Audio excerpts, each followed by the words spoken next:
আসসালামু আলাইকুম, আমি মোহাম্মদ তৌফিক কবির। সো আজকে আমি দেখাবো কিভাবে অয়েল ব্রেকটা ক্লিন করতে হয়। সো আমি এখানে ফু দিয়ে এখন অয়েল পড়তেছে। অনেক দিন পর অয়েল ব্রেক জ্যাম হয়ে যায়। আমার সাইকেলের অবস্থা খুব একটা ভালো না, বিগত বৃষ্টি হয়েছে, ব্রেক প্যাডগুলোর অবস্থা খুব একটা ভালো না, সব কিছুরই এটা বাজে অবস্থা, জ্যাম হয়ে আছে সব কিছু। সো আজকে ক্লিনিং প্রসেস শুরু করলাম। সো প্রথমে এখান থেকে সব কিছু খুলে নিচ্ছি। এখান থেকে অয়েল কিছু লিক হচ্ছে, এখানে এই কানেকশনটা খুলে ফেলছি। খুলে এই পাশ দিয়ে একটু ফু দিয়ে দিছি, আর এই সাইড দিয়েও ফু দিছি। দুইটা পার্টি খুলে নিছি। এখান থেকে অয়েল ব্রেকের লিভার ক্যালিভার সব খুলে ফেলছি। এখানে পাম্পটা ঠিক আছে কিনা দেখছি, অয়েল লিক হয় কিনা, কোনো প্রবলেম নাই। এই যে এখানে একটা থাকে, আর এখানে একটা দুইটা নাট এখানে থাকে। সো ফার্স্ট অফ অল যেটা দেখতে হবে সেটা হচ্ছে এই সাইড দিয়ে মুখ দিয়ে ফু দিতে হবে, তারপর এই সাইড দিয়ে মুখ দিয়ে ফু দিতে হবে, দিয়ে দুই পাশ থেকে এয়ারটা কমপ্লিটলি বের হচ্ছে কিনা খেয়াল করতে হবে এটা। দেন একবার এই পাশ দিয়ে ফু দিতে হবে, দেন তারপরে এই পাশ দিয়ে ফু দিতে হবে, দিয়ে যতটুকুর ভিতরে এখন এয়ার বাবলস যদি থেকে থাকে এগুলো রিমুভ হয়ে যাবে। দেন তারপরে এই পাশটা দিয়ে একটু ফু দেওয়ার চেষ্টা করতে হবে, যেন এই যে ইমপিউরিটিসগুলো এখানে আটকা পড়ে যায়, বা আমাদের যখন অয়েল কেবলিংয়ের সময় যখন বাবলস থেকে যায় এই কেবলের ভিতরে, তখন ব্রেকিংটা খুব একটা ভালো হয় না, কিছুদিন পর নষ্ট হয়ে যায়, খুব বেশি প্রপারলি ব্রেক ধরে না, এবং এই ক্যালিভারটা খুব ঢিলা হয়ে যায়, যেমন এটা আমার অবস্থাটা। আর আমি সেকেন্ড কাজ করবো সেটা এখান থেকে ফু দিয়ে দেখবো ওখান থেকে হাওয়াটা বেরোচ্ছে কিনা ঠিকঠাক মতো।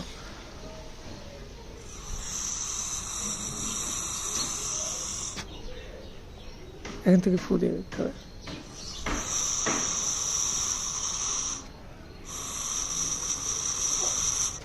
দ্যাট মিনস ইটস ফাইন, সব কিছু মানে পাম্পটা ঠিক আছে, ব্রেকটা নষ্ট হয়নি।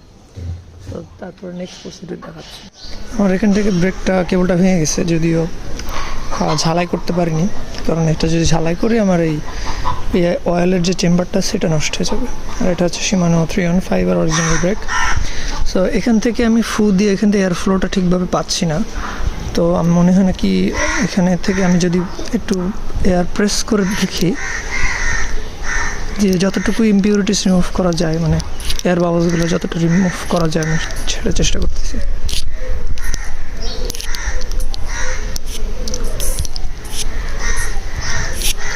এবার আমি এটা টাইট দিয়ে নিলাম, সাইড দিয়ে ব্লক করে দিয়ে এই সাইডটাও খোলা রাখছি, কারণ এই সাইড দিয়ে আমি অয়েলটা ইনপুট দিব, আর এই সাইডটা খোলা রাখছি যেন আমি অয়েলের আউটপুটটা আমার এই কেবল পর্যন্ত এটা ফিল হয়েছে কিনা এটা ইন্ডিকেট করার জন্য।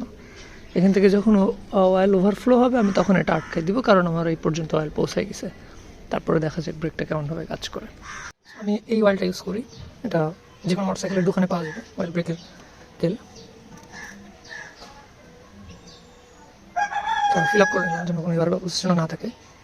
এতটুকু পাম্প করতেছে আসলে এই কেবল দিয়ে, কারণ এখানে যখন এয়ার প্রেশারটা তৈরি না হইলে এখান থেকে অয়েলটা যাবে না পর্যন্ত। আমি আগে কেবলের ভিতর দিয়ে অয়েলটা পাস করতেছি।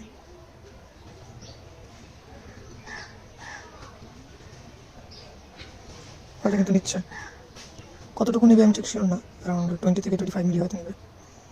এই যে এখান থেকে লিক হচ্ছে, এখান থেকে অয়েল বেড়ে যাচ্ছে। দ্যাট মিনস আমার এখানে এয়ার বাবলস তৈরি হচ্ছে আস্তে আস্তে আস্তে আস্তে। এখান থেকে অয়েল ফ্লো হচ্ছে, দ্যাট মিনস আমার অয়েল এখানে চলে আসে, এই যে আস্তে আস্তে বাবলস তৈরি হচ্ছে। আমি যখন এখানে কেবল দিয়ে অয়েল দিচ্ছি এই পাশ থেকে এটা বের হচ্ছে, দ্যাট মিনস আমার চেম্বার ফুল, এখানে অয়েল চেম্বার ফুল হয়ে গেছে। সো এবার আমি এটা অফ করে দিই। কাপড়টা রোল করে এর ভিতর দিয়ে পাস করে এই সাইড দিয়ে বের করে ব্রেকটা একদম এই দুই সাইডটা যেন একদম ক্লিন থাকে, মানে এখানে যেন কোনো জং বা কোনো টাইপের কোনো কিছু না থাকে। এরকম থাকলে ব্রেকটা ঠিকভাবে কাজ করে না, বা প্লেটের সাথে লেগে থাকে, প্লেটে বাঁধে। That's it. সো একদম সুন্দর করে ক্লিন করে নিলাম। ব্রেক দিয়ে সেট করবো এবার, যাতে আমি পাম্প করতে পারি, অয়েলটা যেন ঠিকমতো পাম্প করতে পারি। সেট করে মেশিন দিয়ে যে অয়েলিংটা করে ওইটা কিন্তু নষ্ট হয়ে যাবে। সো এখান থেকে এখন আমি যদি এখানে করি, এখন ফিলটা হচ্ছে, মানে এখানে অয়েলটা আসতেছে, কেবলের এই লাইনটা এখন ক্লিন। হ্যাঁ, এই যে অয়েলটা এখানে পাম্প করলে আমার আসতেছে, কিন্তু আগেরবার আমি এখান থেকে যখন ফুটা দিচ্ছিলাম এই পাশ থেকে কোনো ফিল আসতেছে না। আমি বেশ কয়েকবার এই পাশ দিয়ে একবার সিরিঞ্জ দিয়ে হাওয়া দিছি, এই পাশ দিয়ে সিরিঞ্জ দিয়ে হাওয়া দিছি, দিয়ে লাস্ট স্টেজে আমার ওইখান থেকে কিছু কালো তেল এখান থেকে বের হয়ে গেছে, তারপরে আমার অয়েলটা এখন কাজ করতেছে। আর এটা স্ট্রং হয়ে গেছে এখন, আগে একদম উইক ছিল।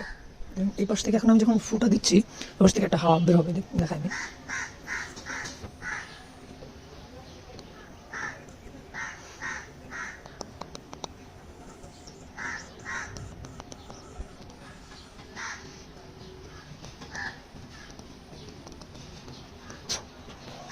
সো এখন টেবিলটা সব কিছু মোবাইল সব কিছু রিমুভ হয়ে গেছে, এখন সেট করার পালা।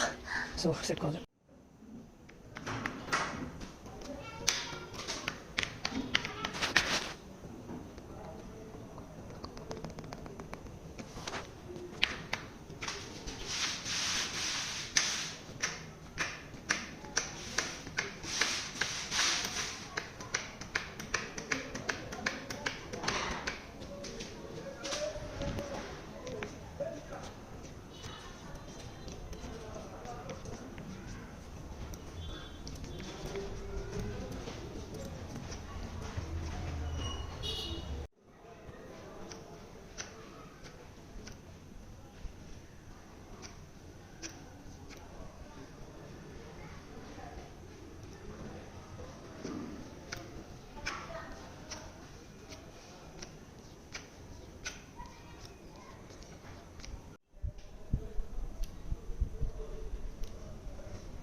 করে আস্তে আস্তে ছেড়ে দিব, এভাবে ছেড়ে দিব, প্রেস করব, এভাবে ছেড়ে দিব। যখন প্রেস করব তখন অয়েল ছাড়বো, ছেড়ে দেওয়ার সময় অয়েলটা এমনি টেনে নেবে। এই প্রসিডিউরে বেশ আধা ঘন্টা মতো এরকম পাম্পিং করতে থাকলে ঠিক মতো, আধা ঘন্টা লাগে না, 15-16 মিনিট এরকম পাম্প করতে থাকলে এক সময় একটা স্টেজে যে অয়েলটা আস্তে আস্তে এরকম করবে না, তখন এরকম আসলেই ব্রেকটা ধরে ফেলবে টাস করে। এখন আস্তে আস্তে আসতেছে।